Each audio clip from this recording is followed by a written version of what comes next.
Kwa jina la Yesu tumeomba. Baba yetu wa mbinguni, tunalibariki jina lako jioni ya leo. Asante Bwana kwa sababu tunajua kwamba utakwenda kutenda kitu chema katika kila maisha.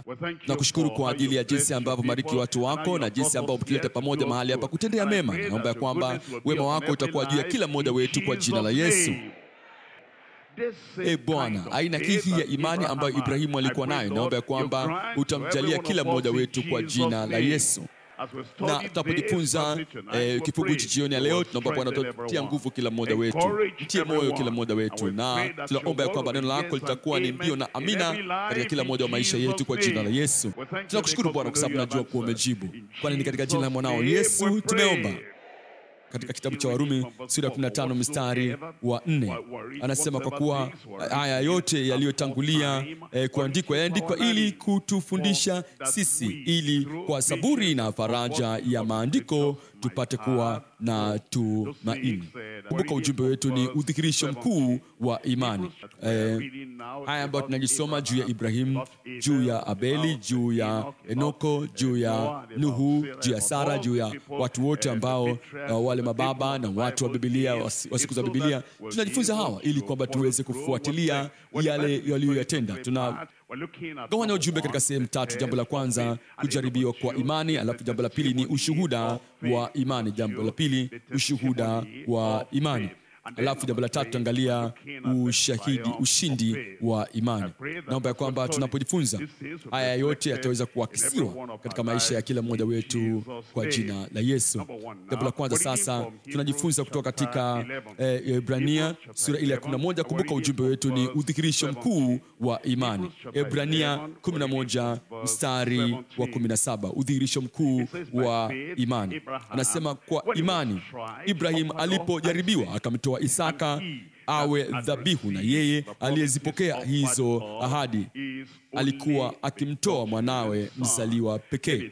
Alafu anatuambia katika mstari wa 18, naam, yeye aliambiwa, katika Isaka uzao wako utaitwa.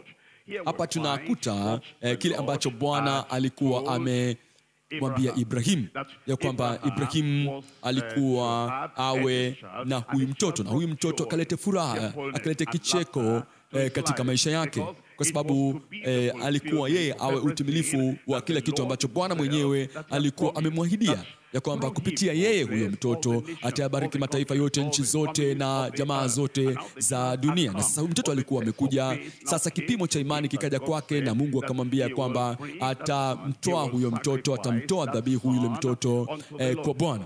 Na Ibrahimu asingeliweza kuelewa, lakini pamoja na hayo yote akatekeleza kile ambacho Bwana alikuwa amemwitia kukifanya. Na hebu tuangalie hiki kisa chenyewe katika kitabu cha Mwanzo sura ile ya 22. Mwanzo sura ya 22, na ninakusomea pale kuanzia mstari wa kwanza. Mwanzo 22, na tunasoma pale kuanzia mstari wa kwanza. 22:1, mwanzo ikawa baada ya mambo hayo Mungu alimjaribu Ibrahim. Lile neno kumjaribu pale ni neno la kumpima Ibrahim, kumtahini Ibrahim, kutaka kujua ule halisi wa imani yake, kutaka kujua kile kimo cha imani yake, kina cha imani yake na kina cha upendo wake kwake. Alimpima Ibrahim, alimjaribu Ibrahim, akamwambia Ibrahim, naye akasema, mimi hapa.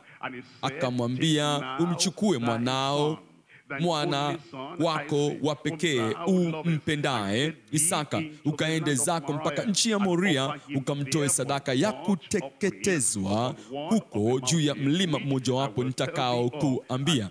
Ibrahim akaondoka alfajiri.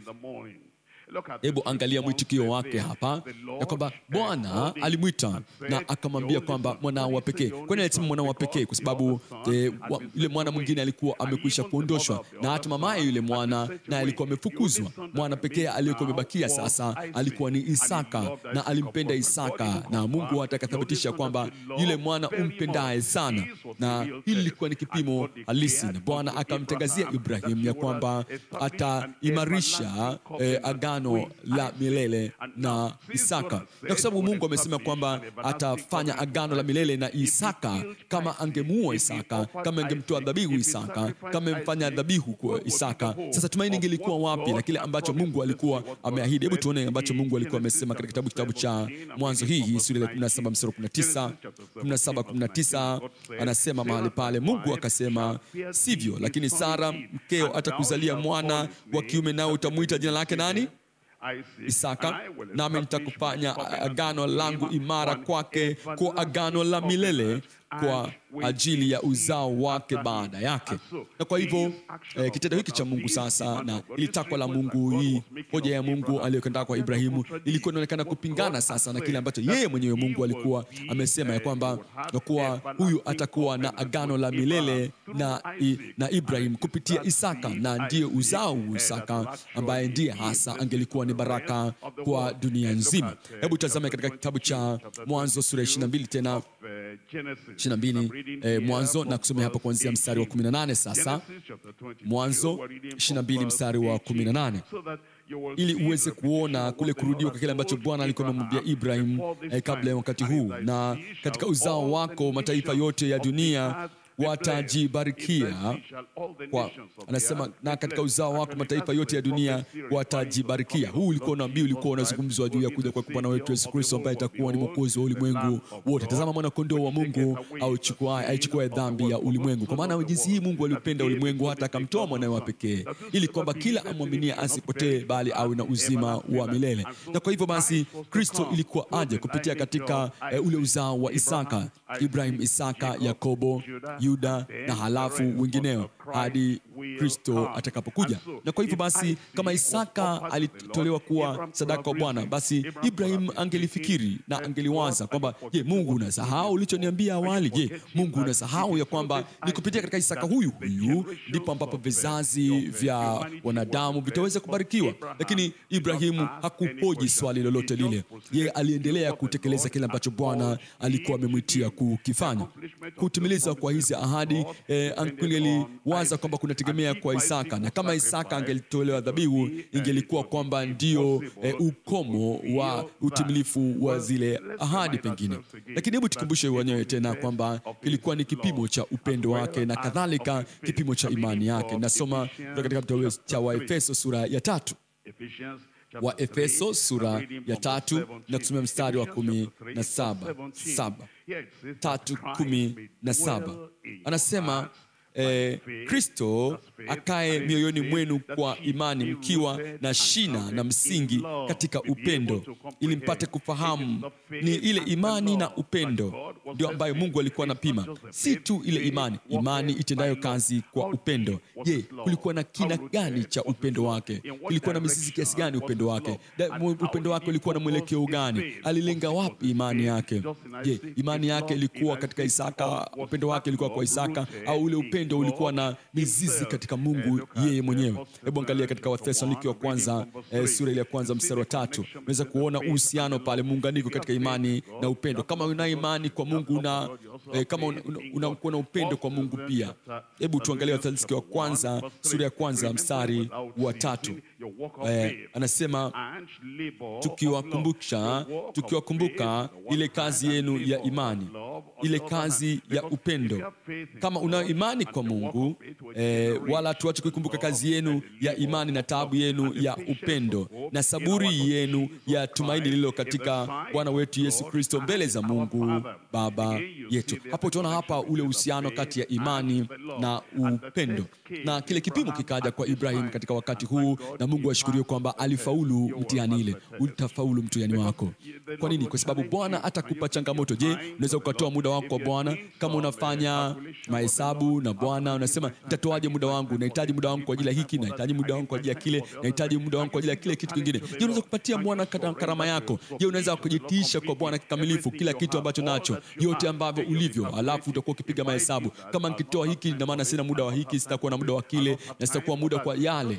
Wale ambao wanafanya hivyo hawana imani kwa Mungu. Wanadhani kwamba ni ile kazi ya mikono yao pekee ndio itakaowainua. Wanadhani kwamba jinsi ambavyo wanatumia muda wao, jinsi ambavyo wanatoa karama zao na vipawa zao, jinsi ambavyo kwa binafsi kabisa wanajishughulisha wao wenyewe na kutumia kile walichokuwa nacho. Unadhani hicho ndio kufanya waweze na furaha, waweze kuwa na utimilifu na kutosheka katika maisha. Lakini unapotoa kitu kwa Mungu, jambo la kwanza umeonyesha kwamba unaamini ya kwamba si kitu kile ambacho kitakufanya wewe ufanikiwe katika maisha. Ni ile imani yako kwa Mungu ndio itakayokufanya wewe ufanikiwe. Ni imani yako kwa Mungu ndio ambayo itatimiliza zile ahadi zote ambazo Mungu amekupatia, na kadhalika itaonyesha ya kwamba wewe hakika unampenda Mungu kuliko vile vitu vyote ambavyo ungelikuwa ungevishikilia. Angalia katika Wathesalonike ya kwanza sura ya 5 mstari wa 8.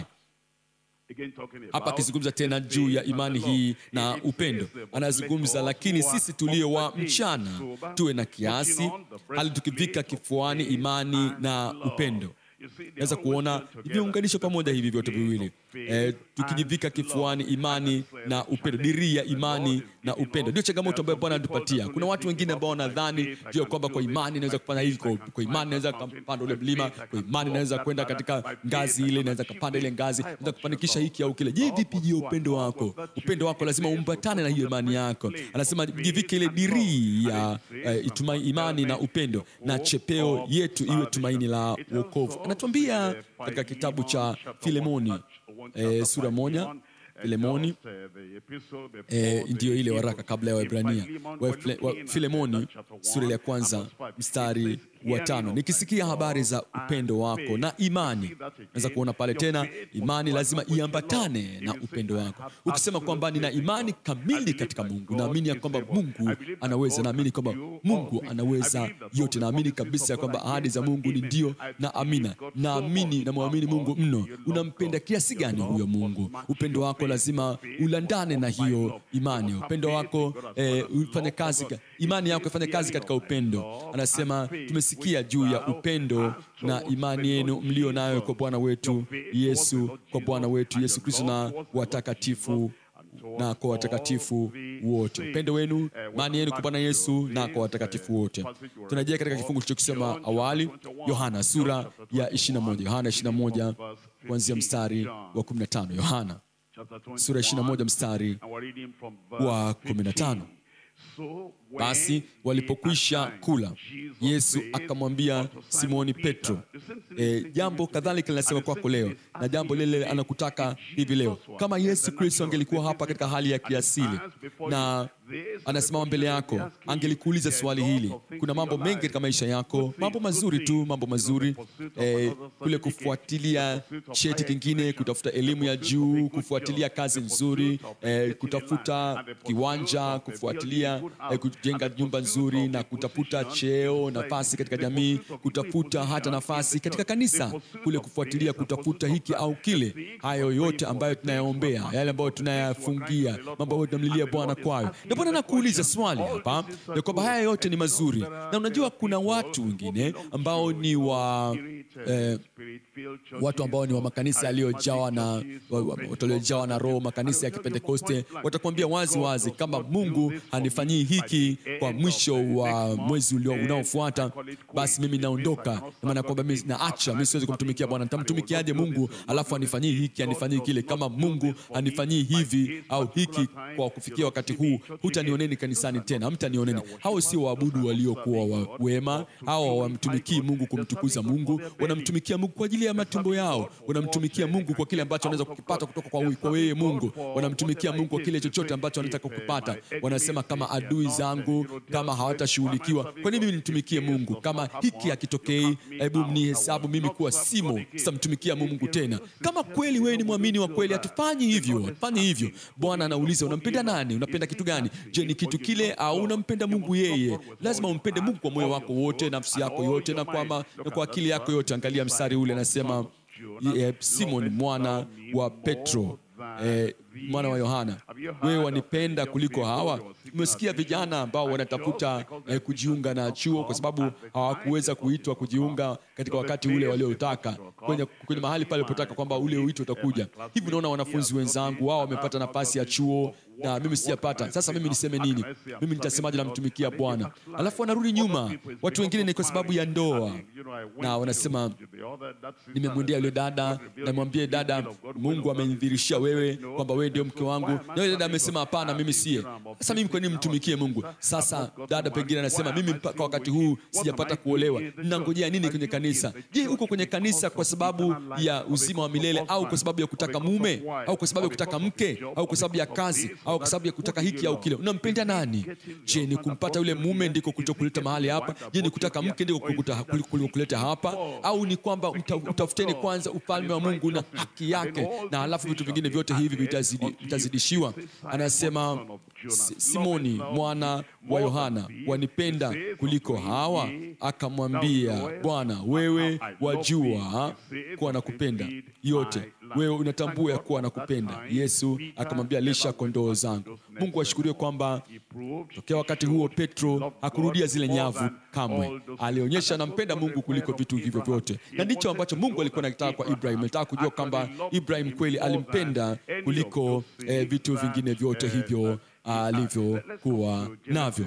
Turejee katika kitabu cha Mwanzo 22 tuone kile kilichotokea kwake, na tuone jinsi ambavyo alidhihirisha upendo wake kwa Mungu. Mwanzo 22 mstari wa kwanza. Ikawa baada ya mambo hayo, Mungu alimjaribu Ibrahim. Mungu alimjaribu, Mungu alimpima, Mungu alimtahini Ibrahim. Akamwambia Ibrahim, naye akasema, mimi hapa. Naweza kuona jambo la kwanza, ule muda wa ule mtihani. Anasema baada ya mambo hayo, baada ya kuwa Ismaili ameondoshwa, baada ya Hajiri kuwa amefukuzwa, baada ya kuwa imeonekana kabisa kwamba huyu ndio mwana pekee aliyesalia. Ni wakati ulioje ule wakati wa lile jaribu, na sasa tuna lile jukumu katika jaribu. Anasema mtwae, akamwambia umchukue mwanao wa pekee umpendaye Isaka, ukaende zako katika nchi ya Moria, ukamtoe sadaka ya kuteketezwa huko juu ya mlima mmoja wapo nitakao kuambia. Lile jukumu katika jaribu ilikuwa afanye yeye mwenyewe. Kama Mungu angelisema hebu mtume Isaka aende mbali, usimguse, usimuue, usimtoe dhabihu, lakini yeye mtume tu aende mbali na wewe, peleke mbali kabisa, bado ingelikuwa ni jambo gumu kwa Ibrahim kulifanya. Au Mungu angelisema kwamba hebu mtoe mmoja kati ya watumishi wako, hiyo ingelikuwa ni rahisi. Au toa dhabihu moja katika zile wale wanyama, alikuwa na wanyama wengi, angelitoa mmoja ya dhabihu, hiyo ingekuwa rahisi. Ile jukumu, Mungu anapotaka kitu ambacho kinaonekana kwamba hivi, kwa nini Mungu hakutaka hiki kingine mbadala? Kwa nini hakutafuta kitu hiki kingine mbadala? Hiyo ingelikuwa ni rahisi, lakini sasa ni lile jaribu na ule muda wa lile jaribio. Alafu jambo la pili ni lile jukumu katika lile jaribu. Alafu jambo la tatu ni ule ulimi katika lile jaribu. Mungu alimuuliza na akatumia ulimi wake kumjibu Mungu, mimi hapa. Alafu mstari wa 3, Ibrahim akaondoka alfajiri, akatandika punda wake, akachukua vijana wawili pamoja naye na Isaka mwanawe, akachanja kuni kwa ajili ya hiyo sadaka ya kuteketezwa. Akaondoka akaenda mpaka mahali alipoambiwa na Mungu. Siku ya 3 Ibrahim akainua macho yake, akapaona mahali pakali mbali. Ibrahim akawaambia, sasa huo ndio ulimi, kutumia ule ulimi. Ulimi wako unajalisha sana wakati unapopita katika mtihani, unapopita katika mazingira magumu. Yale uyasemayo kwa kinywa chako, kama ni maneno ya kutokuamini, kama ni maneno ya majuto, kama ni maneno ya huzuni, kwa nini namfuata Bwana? Kwa nini mimi nimefikia katika hali hii? Kwa nini nimefanya hili? Kwa nini limetokea? Kwa nini limetokea? Ulimi katika jaribu, ule muda, ile jukumu, alafu ule ulimi. Alafu anasema katika mstari ule wa 4, siku ya 3 Ibrahim akainua macho yake, akapaona mahali pakali mbali. Ibrahim akawaambia vijana wake, kaeni hapa pamoja na punda, na mimi na kijana tutakwenda kule tukafanya nini? Tukaabudu. Hakusema kwamba nakwenda kumchinja. Hicho alichokuwa anakwenda kufanya, nakwenda kumtoa. Hicho alikuwa anakwenda kufanya, nakwenda kumuondosha. Ndicho ambacho anakwenda kufanya. Nakwenda kumfanya kuwa sadaka ya kuteketezwa kwa Bwana. Wasingelimuelewa wale watumishi wote, lakini akasema tutakwenda kule tukaabudu na kuwarudia tena. Alikuwa anakwenda kumtoa dhabihu huyu mtoto, lakini anasema tutarudi tena ulimi. Na alafu hapo kulikuwa na unabii. Tunapozungumza juu ya unabii, kama si kwamba unafumba macho yako alafu unatikisika alafu unasema Bwana wa majeshi asema, Bwana wa majeshi asema, tutarejea. Hapana, ni mazungumzo tu ya kawaida tu, mazungumzo kicha kawaida tu alikisema, kwa sababu imani yake ilikuwa inaelezwa kutoka katika kile kina cha moyo wake, ndicho ambacho kinywa hunena. Kwa hivyo tunaambiwa pale katika mstari wa 7, Isaka akasema na Ibrahim baba yake, akisema baba yangu, naye akasema mimi hapa mwanangu. Akasema tazama, moto upo na kuni zipo, lakini yuko wapi mwana-kondoo kwa sadaka ya kuteketezwa? Kama ungelikuwa Ibrahim ungejibu ile swali, na unakwenda kumtoa mwanao kuwa sadaka, unakwenda kumtoa kwa Bwana. Na huyu mwana sasa anauliza, baba, hivi unasahau kitu? Kuni tunazo, moto tunao, na una kisu nacho mkononi. Je, umesahau yule mwana-kondoo, yule mnyama ambao utakwenda kumtumia kwa ajili ya kusadaka? Huyo mwana-kondoo wa sadaka yuko wapi? Angalia mstari wa 8. Ulimi unapopitia katika jaribu, ile jaribu linaweza kuwa katika familia yako, unatumiaje ulimi wako? Na kipimo kinaweza kuwa katika mahali pa kazi, unatumiaje ulimi wako? Inaweza kuwa ni kanisani, unapokuwa unahusiana na ndugu wengine na kina dada wengine, unatumiaje ulimi wako pale kanisani? Hebu tuone ulimi katika ile jaribu. Ibrahim akasema mstari wa 8, Mungu atajipatia mwana-kondoo kwa hiyo sadaka ya kuteketeza. Basi wakaendelea wote wawili pamoja. Naomba ya kwamba utakapokuja katika zamu yako, wewe utayasema yaliyo sahihi, utaamini jambo sahihi, na unachokisema, angalia Ibrahim alichokisema, na kwa hakika alichokisema Ibrahim kikaja kutokea. Naomba ya kwamba yale mambo mema yatakwenda kutokea kwa kweli katika maisha yako kwa jina la Yesu. Tunaona kile ambacho Ibrahim alifanya, alifumba macho yake kwa yale magumu mengine yote, akitumaini katika ile nguvu ya yeye ambaye hawezi kusema uongo. Na tunapotumainia zile nguvu zake yeye asiyeweza kusema uongo, mambo makubwa ya kupendeza yatatokea katika kila moja ya maisha yetu kwa jina lake Yesu. Na halafu alipofanya hivyo, alitumainia ile nguvu ya Bwana. Hakuuliza damu na nyama, hakumwambia mtu yeyote kwamba hili ndio nakwenda kulifanya, na hapakuwa na kukawia kwa namna yote, wala hapakuwa na kushindana wala kuhoji ile namna ya kupingana ilikuwa inaonekana pale kati ya ahadi ya Mungu na kile ambacho Mungu alikuwa akikitaka katika wakati ule kwake. Na kwa hakika yeye alimwamini Bwana. Kuna nyakati ambapo katika maisha yetu jaribu la imani litakuja. Angalia Petro wa kwanza sura ya 4, na nakusomea pale kuanzia mstari wa 4 na wa 7. Petro kwanza sura ile ya 4 mstari wa 7 hadi wa 8. Anasema, lakini mwisho sura ya 4 mstari wa 7. Samahani, sura ya kwanza, Petro wa kwanza sura ya kwanza, samahani kwa hilo, mstari wa 7. Sura ya kwanza mstari wa 7. Ili kwamba kujaribiwa kwa imani yenu, si Ibrahim peke yake, anazungumza juu yako, juu yangu, wale ambao tumekuja kumjua Bwana wetu Yesu Kristo, na tunasema ndio namwamini Bwana na imani kwa Mungu, na kwenda kuishi kwa imani, na kwenda kufanya kila kitu kwa imani, na tembea kwa imani. Hiyo imani itajaribiwa. Anasema mstari wa 7, ili kwamba kujaribiwa kwa imani yenu, ambayo ina thamani kuu kuliko dhahabu ipoteayo, ijapokuwa hiyo kujaribiwa kwa moto, huko kujaribiwa kuonekane kuwa kwenye sifa na utukufu na heshima katika kufunuliwa kwake Yesu Kristo. Naye mwampenda ijapokuwa hamkumuona. Unaweza kuona ni kujaribiwa kwa imani yenu, hamjamuona, haji mara moja, lakini anakuuliza. Ni kama vile Shadrach na Meshach na Abednego, imani yao ilijaribiwa. Na wakati walipokuwa wakiwafunga, Yesu hakutokea. Wakati walipokuwa wanawabeba kuwatupa kwenye ule moto, Yesu hakuonekana, sababu Yesu alitaka ajue kama watashikilia mpaka mwisho. Na walipotumbukia kwenye lile tanuru la moto, Yesu akaonekana pale. Utamkuta humo. Nasema kwenye jaribu lako utamkuta humo. Majaribu yajapo, wakati changamoto mbalimbali zinapokuja, wakati kunapotokea msongo, wakati magumu yanapoibuka, alafu kwa imani yako nalia, Kristo angelikuja, angeniokoa katika hili, lakini hakuniokoa mara moja. Utakuta kwamba katikati ya hilo jaribu, unapopita katika yale maji, hutaangamia. Unapopita katika moto, hautakuteketeza. Atakuwa nawe hata mwisho kwa jina la Yesu.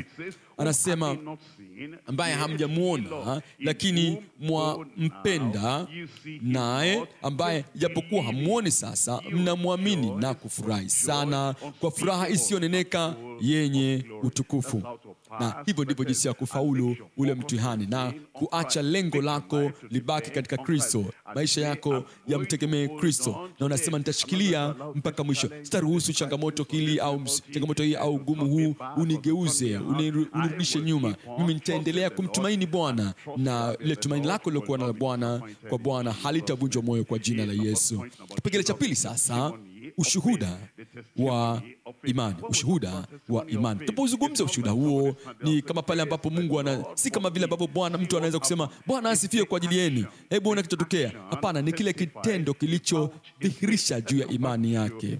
Hebu turejee katika Waebrania sura ile ya 11. Ebrania 11, na nakusomea pale mstari wa 17 kwa mara nyingine tena. 11 Ebrania mstari wa 17. Kwa imani Ibrahim alipojaribiwa, Ibrahim alipopimwa, akamtoa Isaka. Huo ndio ushuhuda, hicho ndio kitendo, awe dhabihu. Na yeye aliyezipokea hizo ahadi alikuwa akimtoa mwanawe mzaliwa pekee, alimtoa Isaka. Na sasa ili kufuzu, kuonyesha kwamba ni mwana wa jinsi gani, ni mwana wa pekee. Hivyo nakumbuka ndivyo ambavyo Yesu Kristo anapozungumzwa, kama ambavyo Kristo yu kwa Mungu, ndivyo ambavyo Isaka yu kwa Ibrahim, kwa sababu Yesu Kristo ni mwana pekee wa Baba. Na huyu Isaka naye hapa alikuwa kadhalika hivyo hivyo kwa Ibrahim. Naye aliyeambiwa katika Isaka uzao wako utaitwa, akihesabu ya kuwa Mungu aweza kumfufua hata kutoka kuzimu. Kitendo chake kilionyesha kwamba aliamini ufufuo. Kitendo chake kilionyesha kwamba alijua kwamba hata kama anamtoa huyu mtoto kwa Bwana, na kwamba huyu mtoto bado ataweza kumrejea kwake tena. Watu ambao wanamwamini Mungu ndicho ambacho wanaamini, ndicho wanachojua kwamba nikitoa hiki kwa Bwana sitakuwa mtu wa mkosefu au masikini, kwa sababu hiyo nitakwenda kupata tena mara 100 hicho nilichokitoa. Na ndio maana tunaweza kumfuata Bwana, kumwamini Mungu, tunaweza kutoa dhabihu kwa Bwana na kutoa vitu ambavyo Mungu anataka tuweze kumtolea. Hebu turejee tena katika kitabu cha Mwanzo sura 22 tena, na tuweze kuona ule ushuhuda wa imani. Tumesoma sehemu yake ile, lakini hebu tuzame ndani na tuweze kuona kile ambacho Bwana anatudhihirishia juu ya udhihirisho huu au muonekano huu na ushuhuda huu wa imani yake Ibrahim. Na naomba kwamba kikimo cha imani kuu namna hii itadhihirika katika kila mmoja wetu kwa jina lake Yesu. 22, tuangalie mwanzo pale, tuanzie mstari wa 5 mahala pale. Anasema Ibrahimu akawaambia vijana wake, kaeni ninyi hapa pamoja na punda, na mimi na kijana tutakwenda kule tukaabudu na kuwarudia tena. Sote wawili tunakwenda na kurejea. Huo ndio ulikuwa ushuhuda, udhihirisho wa imani yake, ile kauli ya kile ambacho alikuwa anakiamini moyoni mwake, na alikuwa akiamini kwamba atafanya kile ambacho Mungu amesema atakifanya, na Mungu atafanya kile ambacho atafanya. Yeye alikuwa anafanya kile ambacho Mungu amemwambia afanye, na Mungu anafanya kile ambacho amekiahidi. Akamwambia kijana wake. Ibrahimu hakuona huzuni yoyote kwa kile kijana. Ibrahimu akasema na Isaka akasema na Ibrahimu akanena, babangu, naye akasema mimi hapa mwanangu. Na yeye hakuwaza kama nikimtoa huyu mtoto na kufanya kile ambacho Mungu amekisema, alafu huyu kijana hata nirejea. Isaka hakuweza kuona shaka yoyote ya namna hiyo. Na ndio kuna watu wengine ambao wakipitia hali fulani katika maisha yao, unaweza ukaona katika sauti yao kwamba hawana uhakika na kesho yao, sababu anasema sijui kama Mungu atanijibu au la, sijui kama Mungu atatimiza ahadi yake au la, sijui kama hiki au kile kitatokea, sijui. Unaweza ukaona katika sauti yao, unaweza ukasema katika tabia yao, hata katika muonekano wao usoni. Lakini Isaka hakuweza kuona kitu cha namna hiyo chochote katika Ibrahim. Huo ni ushuhuda wa imani yake. Na unaambia kwamba utakuwa thabiti katika maisha yako ya imani kwa jina la Yesu. Utakuwa na uti wa mgongo, hasa utaweza kusimama dhidi ya upepo wote ambao utakuwa ukivuma, na hata mawimbi yote atakayokuwa yakipiga, bado utaweza kusimama na ule uthabiti wote uliokuwa nao kwa Bwana, kana kwamba hakuna changamoto yoyote ile, hakuna matatizo yoyote yale, kana kwamba hapakuwa na tatizo matatizo au shida yoyote na kabili maisha yako, bado utaendelea kusimama, na watu hatimaye watakapojua kwamba umepitia kitu gani, walipokuwa wanazungumza nayo, wanapokuwa wanazungumza sasa, wanasema hakika yule dada ni mtoto wa Mungu, huyu dada ana imani na Mungu, yule kaka hakika ni mwenye imani na Mungu, anamwamini Mungu. Anasema mwanangu, anasema tazama moto upo na kuni zipo, lakini yuko wapi mwanakondoo wa sadaka ya kuteketezwa? Ibrahimu akasema, mwanangu, Mungu atajipatia mwana-kondoo kwa sadaka, kwa hiyo sadaka. Basi wakaendelea wote wawili pamoja, wakafika mahala pale walipoambiwa na Mungu. Ibrahimu akajenga madhabahu huko, akaziweka tayari kuni, kisha akamfunga Isaka mwanawe, akamweka juu ya madhabahu, juu ya zile kuni. Napenda upige picha hapa ya jambo hili, kwamba hili limemtokea Isaka kwa ghafla. Isaka alikuwa hajawaza juu ya jambo la namna hii awali, lakini alikuwa na imani kwa Mungu na alikuwa na uthabiti katika baba yake. Mungu lazima alimwambia baba yangu afanye hivyo. Wala hakuwaza juu ya maumivu. Aliona kile kisu mkononi mwa baba na akaona zile kuni zimeshawekwa, na alijua kwa kawaida ya kwamba wangeliweka mnyama pale na kumtoa yule mnyama. Na ndio akamuuliza baba yake, je, vipi juu ya mwana-kondoo wa sadaka ya kuteketeza? Alafu akamfunga. Na Isaka hakupinga. Isaka hakupiga teke. Na unajua kuna watu wengi leo wanasema, baba yangu katika Bwana, baba yangu katika Bwana. Kama ni baba yako katika Bwana ameambiwa kuambia jambo au kutume mahali au fanye kitu au kukutoa wewe kwa Bwana, je, utakuwa na mwitikio gani? Baba yangu katika Bwana, baba yangu katika Bwana. Kama hakuna changamoto, baba yangu katika Bwana. Kama hakuna matatizo yote, baba yangu katika Bwana. Kunapokuwa hakuna takwa katika maisha yako, katika muda wako, kunapokuwa hakuna takwa katika karama yako, kunapokuwa hakuna takwa katika kipawa chako na uwezo wako, baba yangu katika Bwana. Lakini takwa linapokuja, baba yako katika Bwana kuongoza kwamba Bwana amesema fanya hivi, fanya vile, unakuwa na mwitikio gani? Mwangalie Isaka. Isaka alikuwa na imani kwa Mungu pia. Imani ya baba, imani ya mwana. Utakuwa nayo imani.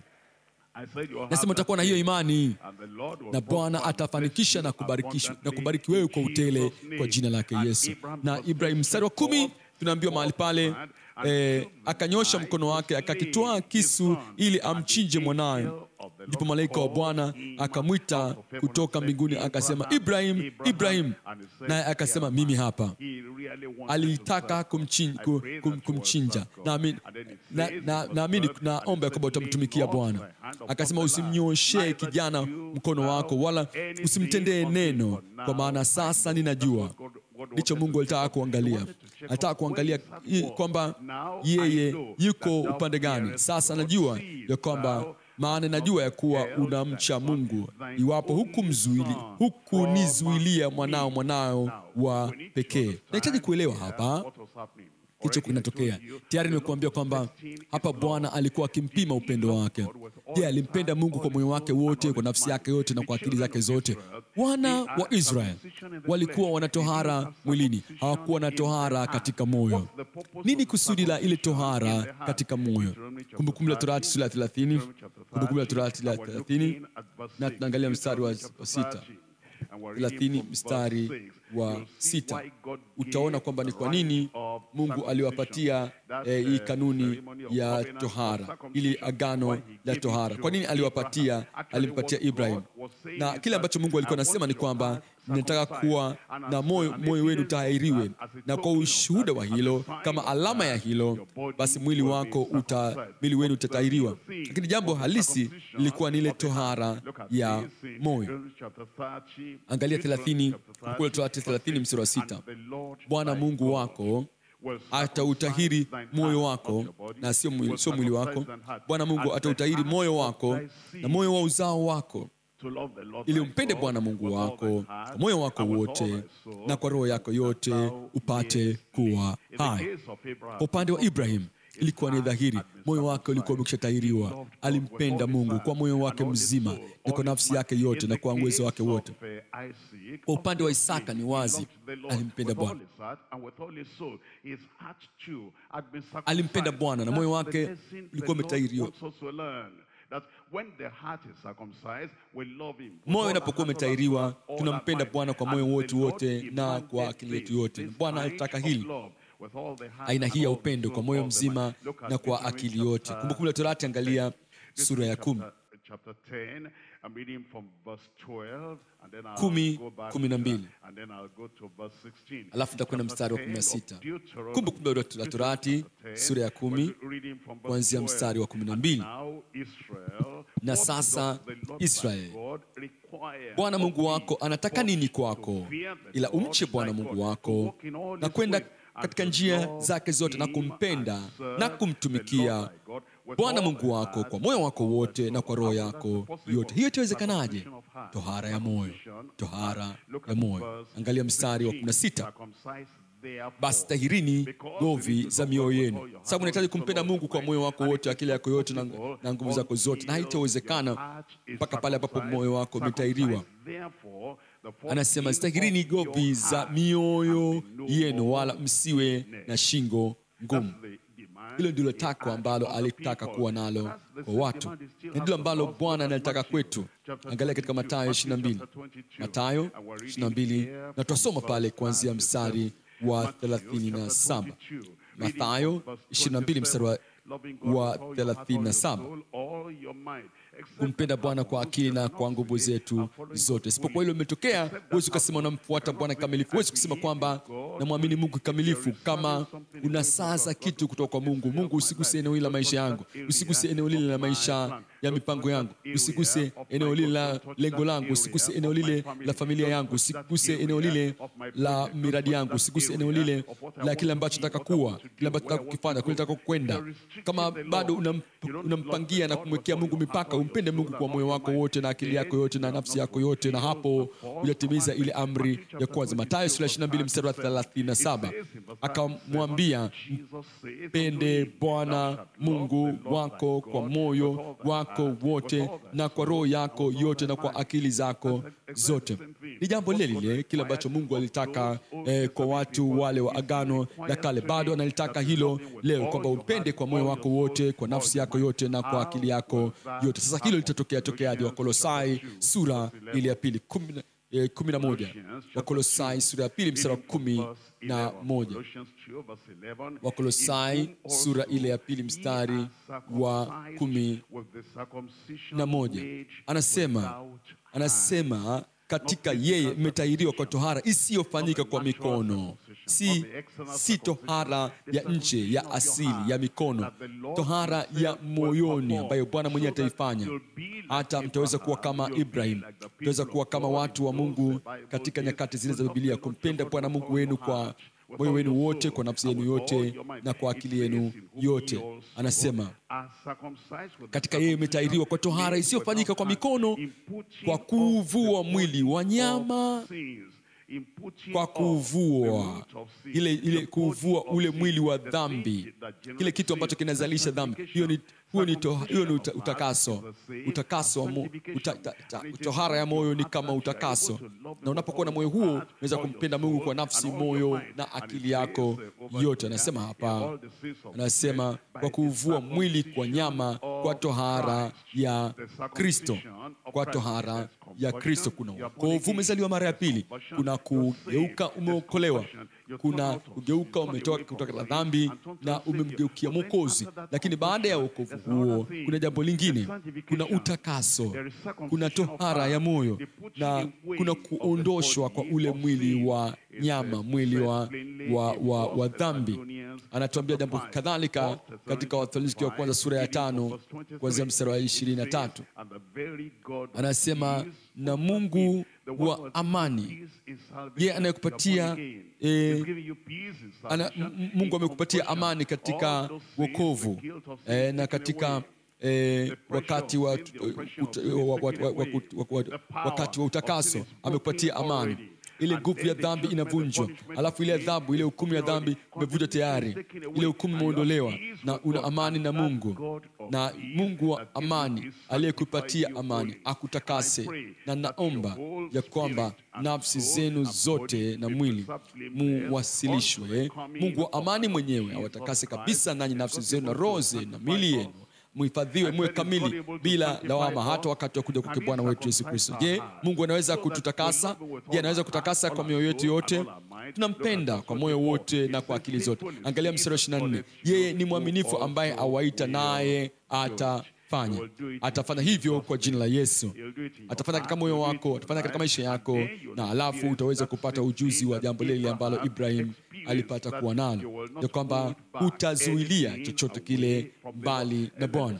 Hebu tazame katika upendo huu tunaozungumza, upendo wa Ibrahim, kama ambapo moyo wake ulivyokuwa umekutahiriwa, kadhalika na kutakaswa. Tunapozungumza juu ya upendo, jambo la kwanza, kuna ule upendo wa kijujuu. Kuna upendo tu katika hali ya kijujuu. Kunapokuwa kuna tatizo, kuna changamoto, kuna takwa, nasema nampenda Bwana. Kila mtu ajue kwamba nampenda Bwana. Mambo yanapokuwa yamenyoka, nampenda Bwana. Kuna chakula, kuna mkate, kuna siagi, kuna chai, mambo yote yako sawa sawa, nampenda Bwana. Tunapokuwa na tatizo lolote ile, kuna mateso, kuna maumivu, nampenda Bwana. Kwa upendo wa kijujuu.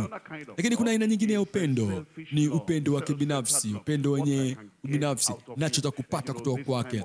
Wakati huo wa mwisho, Mungu anagawa uponyaji, na kuja amemponya rafiki yangu, ameniponya mimi, nami pia nimekuja sasa, na tunazungumza juu unaweza kupata hiki, unaweza kupata kile. Hiyo yote ni upendo wa kibinafsi. Upendo wa kijujuu, vuka hiyo, na upendo wa kibinafsi, vuka hiyo. Alafu nazungumza juu ya aina nyingine ya upendo, ambayo ni ile upendo mkuu tulio nao kwa Bwana. Najua atanibariki, lakini hata kabla ya baraka hiyo kuja, nampenda. Najua kwamba atakwenda kutimiza ahadi zake hata kabla ya utimilifu wa ahadi hizo, na bado nampenda Bwana. Na hata kama patakuwa na chakula tuka asubuhi, najua chakula kitakuja hatimaye. Nampenda Bwana. Japokuwa kunaweza kuwa na changamoto mbalimbali za kuinuka, alafu najua kabisa hizi changamoto zinanizinga huku na kule, lakini bado nampenda Bwana. Na huo upendo unakuja anapotupatia moyo uliotakaswa, moyo mmoja, tuna nia moja, tuna moyo mmoja, tunamfuata Bwana. Tunakaza mawazo yetu, tunakaza mwelekeo wetu na lengo letu, tunakaza usikivu wetu na mapashi yetu kwa Mungu peke yake. Na alafu tunakuwa na upendo thabiti. Ni moyo uliotakaswa ndio ambacho alikuwa nao, na ni moyo mmoja ndicho alikuwa nacho, na alafu kadhalika ni moyo thabiti. Tunakuja katika Wathesalonike wa kwanza sura ile ya 5. Turejee tena pale Wathesalonike wa kwanza sura 5, moyo uliotakaswa.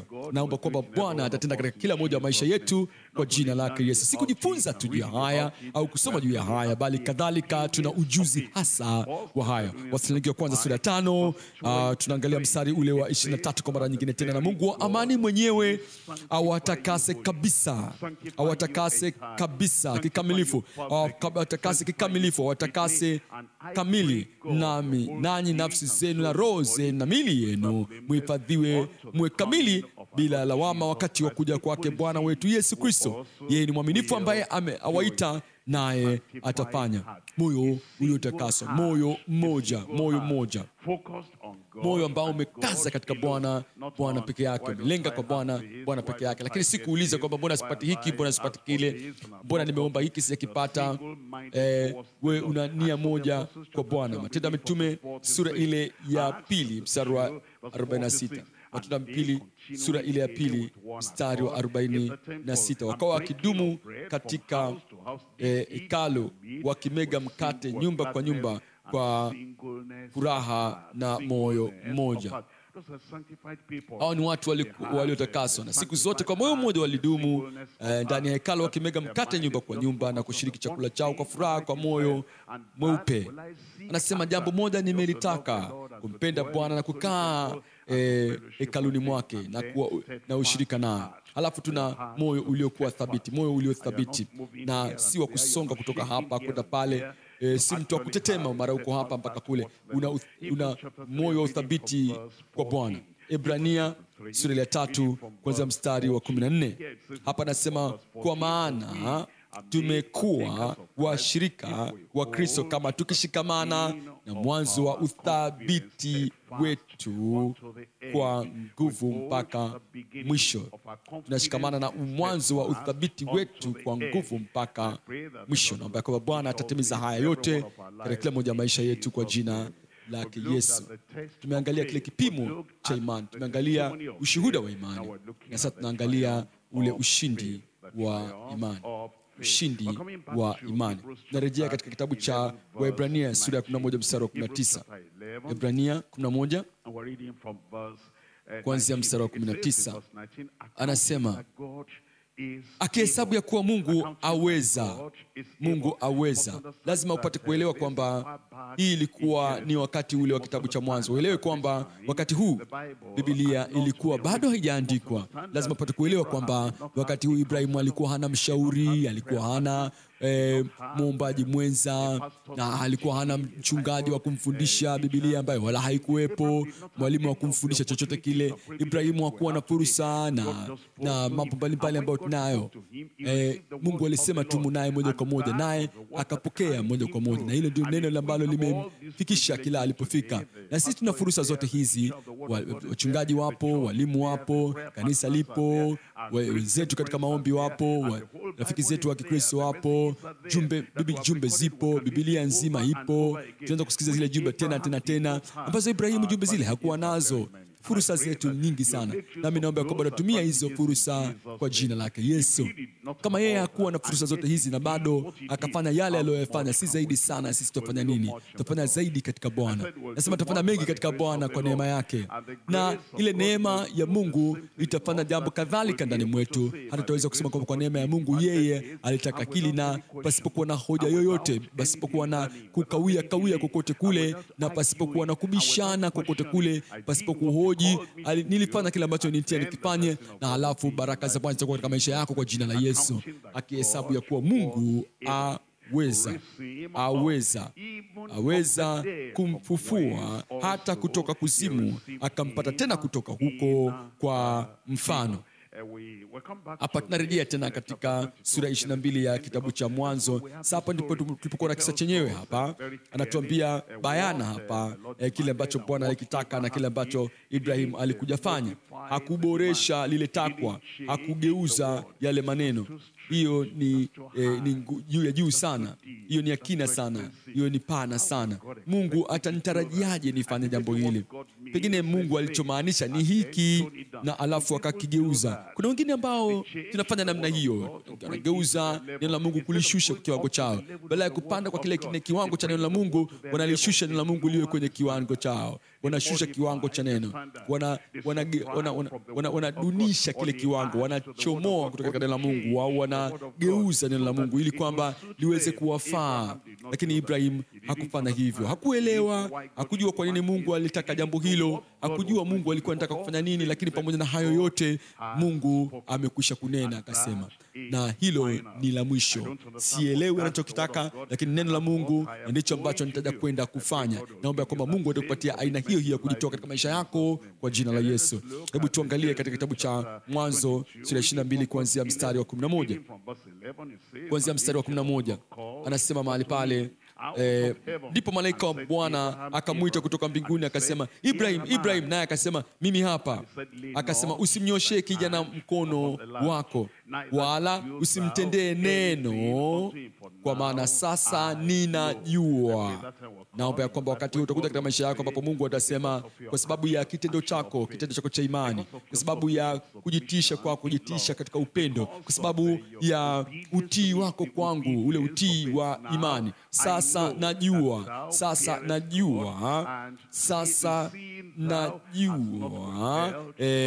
ya kwamba hukumzuilia mwanao wa pekee.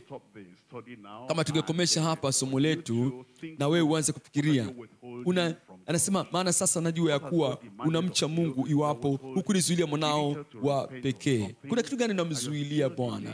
Ulitakiwa yeye alikwambia utubu kitu au uache kitu, na bado ukiachilia hicho kitu, na unasema mbona jambo dogo? Kama ni jambo dogo, kwa nini usiliachilie hilo jambo? Au unasema kwamba hili ni kubwa mno, hili ni kuu sana, hili ni la kutisha sana, nitaachaje jambo hili? Wewe acha kile na ufanye kile ambacho Bwana amekuambia. Na ile namna ambavyo Mungu alimbariki Ibrahim, ndipo ambavyo kadhalika Mungu atakubariki wewe pia kwa jina lake Yesu. Naweza kuona alichokifanya huko ndio kushinda kwa imani yake. Achilia. Angalia mstari wa 15. Anasema, malaika wa Bwana akamwita Ibrahim mara ya pili kutoka mbinguni akasema, nimeapa kwa nafsi yangu, asema Bwana, kwa kuwa umetenda neno hili. kwa sababu alitii, kwa sababu alitoa dhabihu, kwa sababu alitoa, kwa sababu alifuata Bwana pasipo kunungunika, pasipo kupinga, pasipo hoja, pasipo kugeuza takwa lile la Bwana. Anasema kwa sababu umetenda neno hili, wala ukunizuilia mwanao wa pekee. Katika kubariki nitakubariki, na katika kukuzidisha nitakuzidisha uzao wako kama nyota za mbinguni na kama mchanga ulioko pwani, na uzao wako utamiliki mlango wa adui zao. Amen.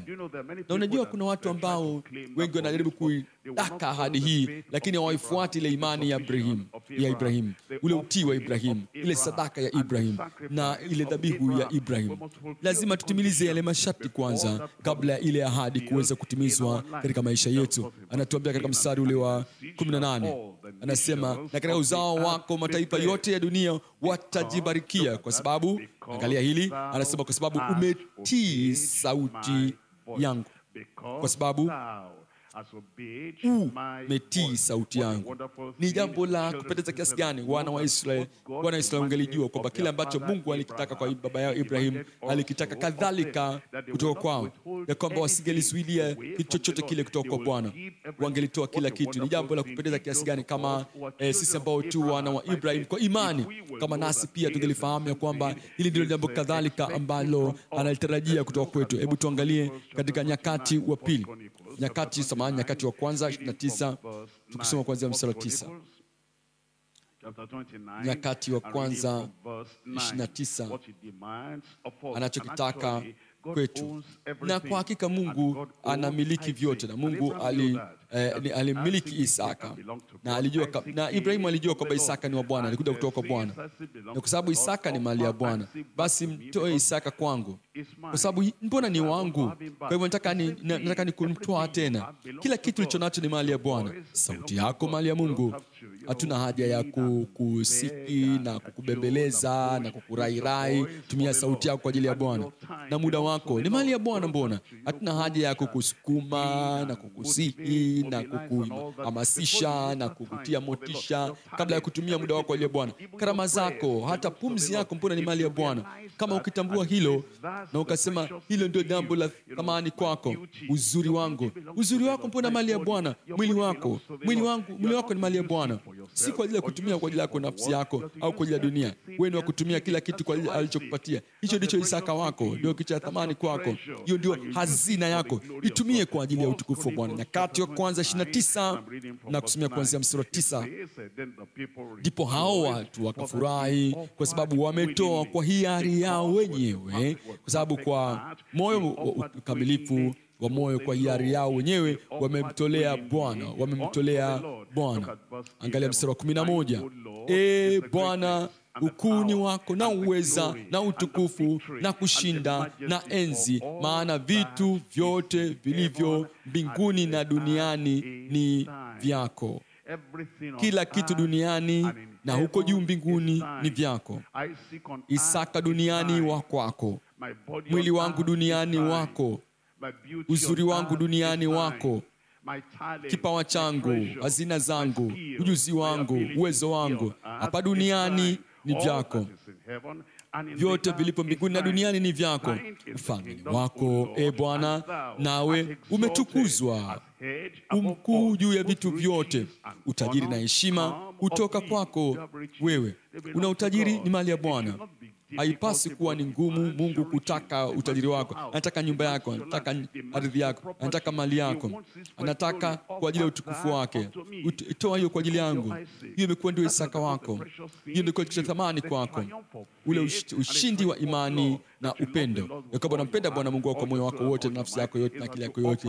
Ni kwamba utoe hicho kitu kwa Bwana. Utajiri na heshima hutoka kwako wewe, nawe watawala juu ya vyote. Na mkononi mwako mna uweza na nguvu, tena mkononi mwako mna kutukuzwa na kuwawezesha wote. Nguvu ulizo nazo ni mali ya Bwana.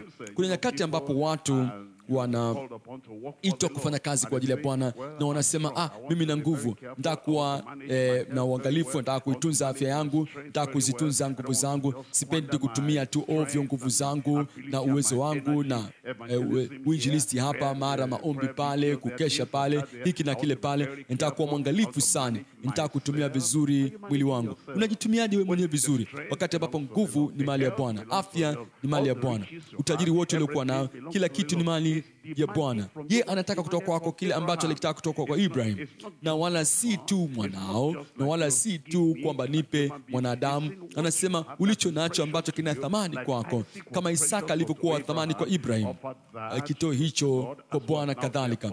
Anasema kwa hivyo Mungu wetu, mstari wa 13, hata sasa Mungu wetu tunakushukuru na kulisifu jina lako tukufu. Lakini mimi ni nani na watu wangu ni nani hata tuweze kutoa kwa hiari hivi?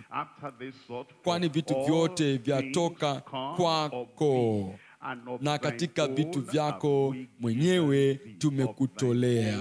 Katika vitu vyako mwenyewe tumekutolea.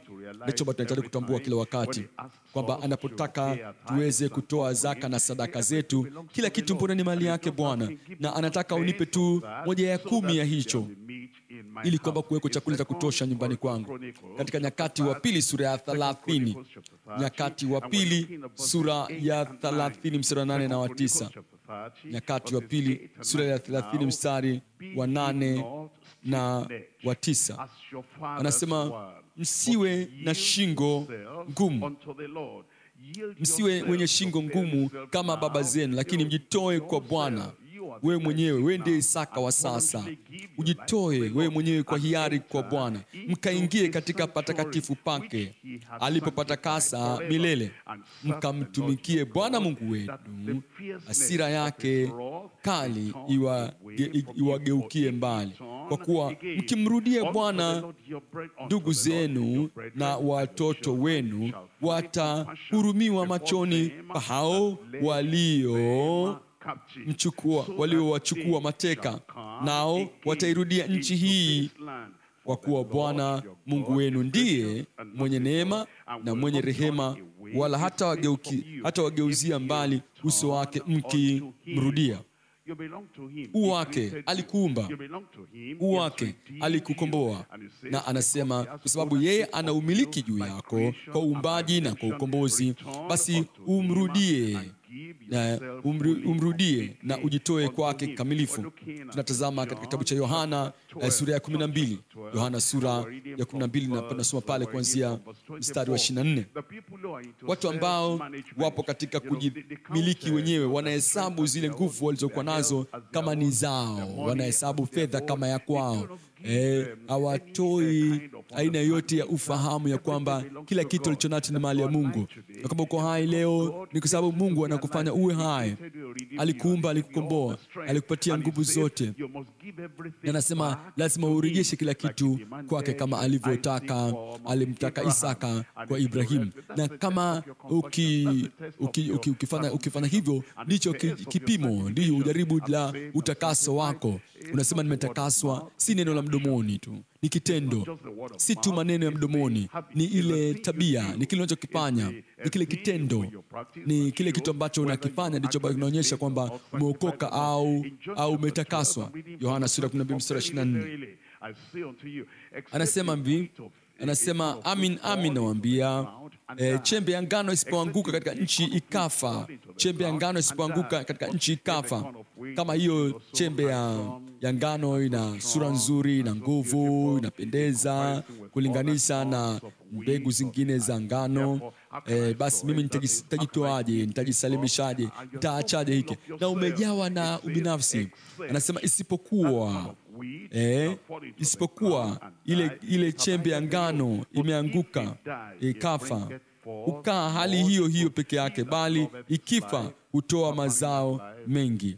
Yeye aipendaye nafsi yake anailinda tu, anaitunza tu, anaihifadhi tu, anaitumia tu ile uhai wake, nafsi yake kwa ajili ya mahitaji ya binafsi. Yeye aipendaye nafsi yake ataiangamiza, na yeye aichukiaye nafsi yake katika ulimwengu huu ataisalimisha hata uzima wa milele. Mtu akinitumikia na anifuate, nami nilipo ndipo mtumishi wangu atakapokuwapo. Tena mtu akinitumikia, Baba atamheshimu. Amen. Hayo ndio matokeo na hiyo ndio thawabu ya kwamba unamtumikia Bwana, na kwamba unatoa kila kitu kwa Bwana na unaachilia kila kitu kwa Bwana. Katika Wakorintho wa pili sura 8, Wakorintho wa pili sura 8 kuanzia mstari wa kwanza,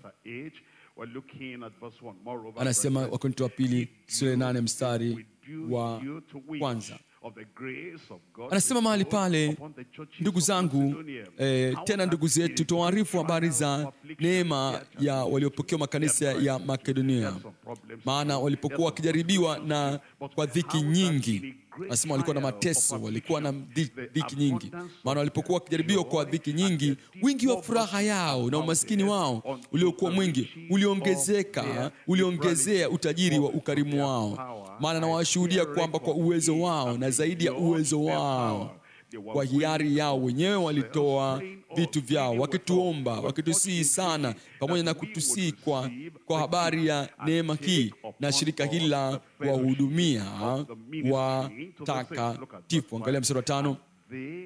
Tena walitenda hivi si kama tulivyotumaini tu. Mtume walisema ama au walitushangaza, walikwenda kupita tarajio letu. Nasema tena walitenda hivi si kama tulivyotumaini tu, bali kwanza walijitoa nafsi zao kwa Bwana. Anasema sisi ndio Isaka ambao Mungu anatutaka. Sisi ndio watu ambao Mungu anawataka. Anataka kwamba tujitoe wenyewe kikamilifu. Majirani zetu wasielewe. Wanasema kwamba tumepagawa na kanisa. Rafiki zetu wanaweza wasielewe, wanasema tumepagawa na dini. Ndugu zetu wanaweza sema kwa wasielewe. Ndugu zetu wanasema tumekuwa watu wa kushabiki tu kanisa. Anasema tunamshukuru Mungu kwamba ametuokoa, ametoa yote kwa ajili yetu, na sisi tunarejesha yote kwake yeye Mungu wetu. Anasema hatukuoneni wakati wa hiki na wakati wa kile. Hili liko linatokea katika familia, ndio maana hatukuona. Hili limetokea hatukuona.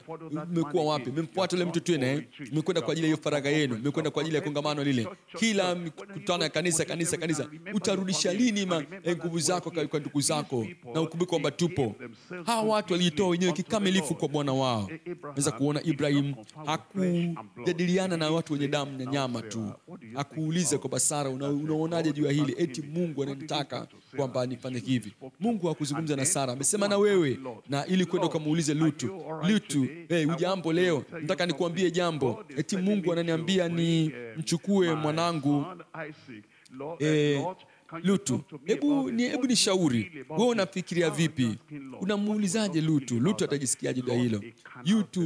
Mtu wa mwilini, mtu wa kurudi nyuma, mtu vuguvugu, alafu unakwenda kuhoji na watu ambao wala hawana uhakika juu ya wokovu wao kwao wenyewe. Mungu anataka nifanye hiki, nifanye nini? Usiwaulize, wewe rudi kwa Bwana, mwambie Bwana, je, haya ni mapenzi yako? Ile neno lako Bwana, je, ndio matakwa yako? Je, unaniuliza kweli juu ya hili? Umeniambia nimtoe Isaka. Je, hili neno lako kweli? Pindi unapokuwa na uhakika ya kwamba hilo ni neno la Bwana, basi hutahojiana na watu wa damu na nyama. Sababu anasema kwa mstari wa 5, anasema tena walitenda hivi si kama tulivyotumaini tu, bali kwanza walijitoa nafsi zao wenyewe kwa Bwana, na kwetu pia kwa mapenzi ya Mungu. Walikuwa wamejitoa wenyewe kwa Bwana, alafu sasa wakaja kwa mitume wale na kuambia kwamba tunapatikana. Lolote la kufanyika, tupo. Kitu ambacho kicha duni, kicha nyenyekevu, kitu cha kikubwa, kitu chenye thamani yoyote ile, tuko tayari kufanya. Na naomba kwamba tutakuwa namna hiyo kwa jina lake Yesu. Na ndicho ambacho Bwana akitarajia, kwa sababu unajua alituokoa si kwa dunia, alituokoa kwake yeye mwenyewe. Alipotakasa, hakutakasa kwa sisi kwa ajili ya familia, hakutakasa kwa ajili ya jamii, alitakasa sisi kwa ajili ya kwake yeye mwenyewe. Angalia kwenye kitabu cha Efeso sura ile ya 5. Waefeso sura ile ya 5 mstari wa 25. Asema enyi waume wapendeni wake zenu kama Kristo naye alipolipenda kanisa akajitoa kwa ajili yake, ili makusudi alitakasa na kulisafisha kwa maji katika neno, apate kujiletea Bwana apate kujifanya nini? Tell me out loud. Kujifanya nini? To himself. Kujiletea yeye When he mwenyewe. sanctified us, Alipotakasa, it's really sanctified hakujitakasa so that we'll ili be kwamba given to the tuweze company. kutolewa kwa ajili ya Now you are kampuni. sanctified. Sasa umetakaswa. There are companies Kuna that are makampuni looking ambayo for yanatafuta faithful watu people, waaminifu, honest watu people waadilifu that will ambao not hawatawaibia steal fedha your zao, money. They're wanatafuta looking for watu people ambao who know the Bible. wanajua They're Biblia, looking wanatafuta for watu those who ambao will not, hawata They're looking for people who hawatachukua will not, sign hawatatia anything saini behind zao them. They say kinyume they na want wanavyotaka. those same Wanasema people, wanataka watu sanctified waliokoka, people. watu waliotakaswa, And people kana kwamba tumetakaswa kwa ajili ya kwao, tumetakaswa kwa sababu ya kwa sababu yao, tumetakaswa kwa ajili ya kampuni zao. Wanasema mchungaji, tutumie watu wako, nataka kuwaajiri, tutumie watu wako, nataka kuwatumia kwa sababu tunajua kwamba wao ni waadilifu. Tumetakaswa kwa Bwana wetu Yesu Kristo, si kwa ajili yao. Kipaumbele cha kwanza ni kumtumikia Bwana. Kipaumbele cha kwanza ni kujisalimisha, kujitoa, kutoa kila kitu kwa Bwana. Angalia chokisema hapa. Anasema ajitwalie, ajipatie kanisa na apate kujiletea kanisa tukufu lisilo na ila wala kunyanzi wala lolote kama hayo, bali liwe takatifu lisilo na mawaa. Tumetakaswa kwa ajili yake. Angalia Tito sura ya 2. Tito 2 kuanzia mstari wa 14. Tito 2:14. Anasema ambaye alitoa nafsi yake kwa ajili yetu ili atukomboe na maasi yote na kujisafishia watu wawe nini? Niambie kwa sauti, watu wawe milki yake mwenyewe. Waelewa hilo, watu wa milki yake wenyewe. Alipotuokoa kwa ajili yake, ametakasa kwa ajili yake, ametusafisha kwa ajili yake. Isaka alipozaliwa, Isaka alikuwa ni kiumbe wa Mungu wa kutunzwa tu kwa niaba ya Mungu na Ibrahim.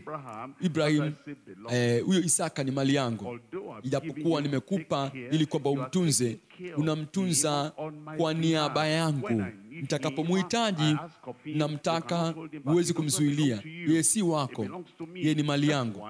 Na ndio maana Ibrahim alielewa ya kwamba Mungu anamtaka Isaka, na Isaka yuko kwa ajili yake, kwa ajili ya Bwana.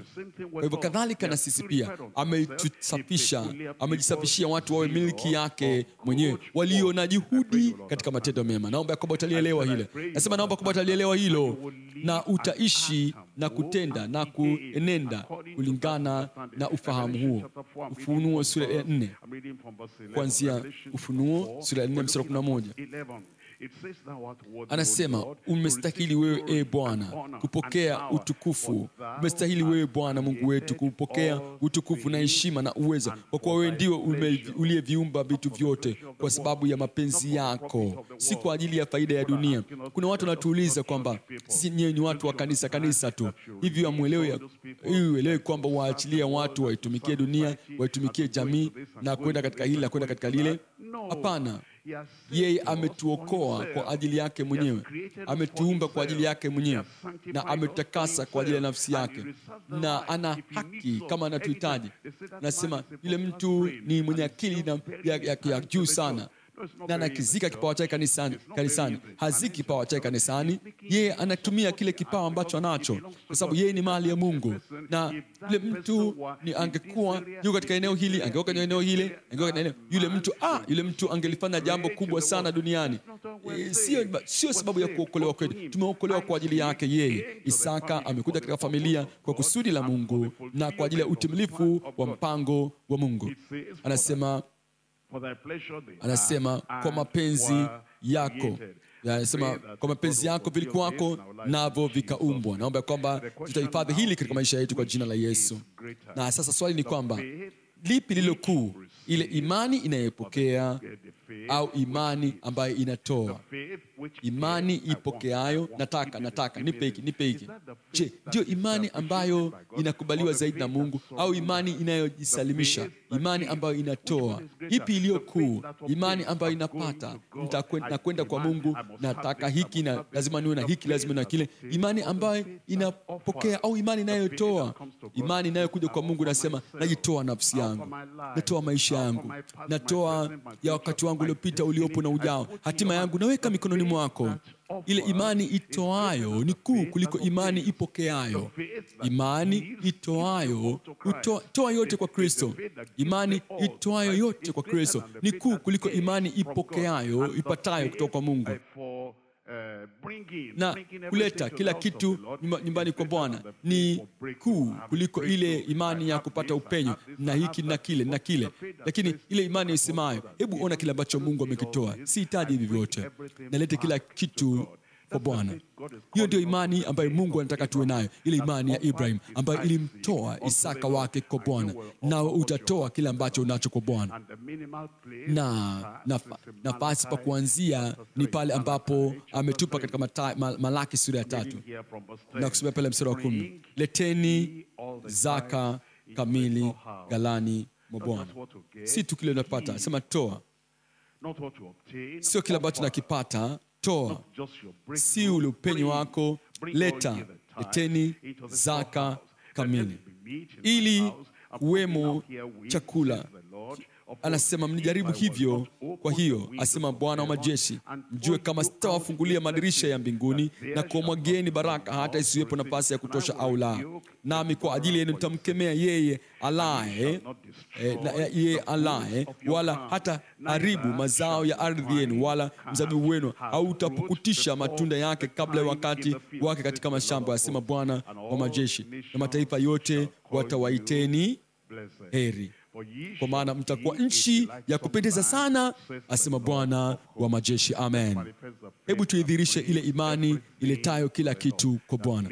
Ile imani ambayo inamweka Isaka wetu madhabahuni, ambayo inatoa hata nafsi zetu madhabahuni na kusema, Bwana, nakupenda kwa moyo wangu wote, kwa nafsi yangu yote na kwa akili yangu yote, na nitakutumikia hata mwisho wa maisha yangu. Basi pale ulipo, hebu inuka useme na Bwana katika maombi. Basi mwambie Bwana kwa kinywa chako, Bwana, niko hapa, nimejifunza juu ya imani ya Ibrahim leo, na hii si imani tu inayopokea tu kitu kutoka kwa Mungu, bali imani itoayo yote kwa Bwana.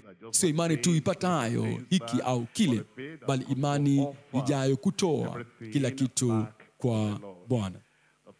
Imani ambayo inakumbuka ya kwamba Mungu ni mmiliki wa kila kitu. Mwanangu, nipe moyo wako. Ndicho ambacho Bwana anasema, nipe moyo wako. Mpe moyo wako. Mpe maisha yako. Mpe upendo wako. Mpe matashi yako. Mpe hatima yako. Mpe mustakabali wako. Mpe ujuzi wako. Mpe Isaka wako. Na usitoe kwa Mungu kile ambacho si cha thamani kwako, kile ambacho hakikupatii chochote hata duniani, hakikupi kitu. Kile ambacho hakina thamani yote duniani, usikitoe hicho kwa Mungu. Mpe Mungu kile kilicho cha muhimu, kilicho kikuu katika maisha yako, ule ukamilifu wako, kila ulichokuwa nacho, kila ulichokipata. Mwambie Mungu kila kitu ni chako, kila kitu kutoka kwako. Isaka alitoka kwako Mbona, na unamtaka Isaka nami nimtoe kwako. Nitamtoa Bwana. Kipawa changu kilitoka kwako na kirejesha kwako. Akili yangu.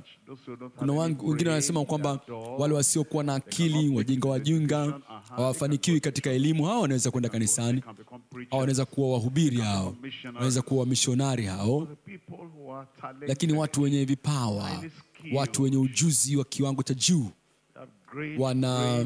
wana akili, wana uwezo mkubwa wa kupambanua mambo. Wanawezaje kusema kwamba wanamtumikia Mungu? Paulo mtume alikuwa mtu mwenye akili, akamtumikia Bwana. Mtumikie Bwana. Mpe kila kitu ulichokuwa nacho, weka madhabahuni. Salimisha vyote kwa Bwana. Kama Ibrahim alivyomtoa Isaka, nawe toa kila ulichokuwa nacho kwa Bwana. Anakitaka hicho. Ukifanya hivyo atakubariki. Na Isaka hakufa. Mungu alimfufua. Mungu alimuinua. Na ahadi ya Ibrahim kwa Isaka, ahadi ya Mungu kwa Ibrahim ilitimia. Mtii Bwana, na thawabu yako itakuwa kubwa ya utii katika maisha yako.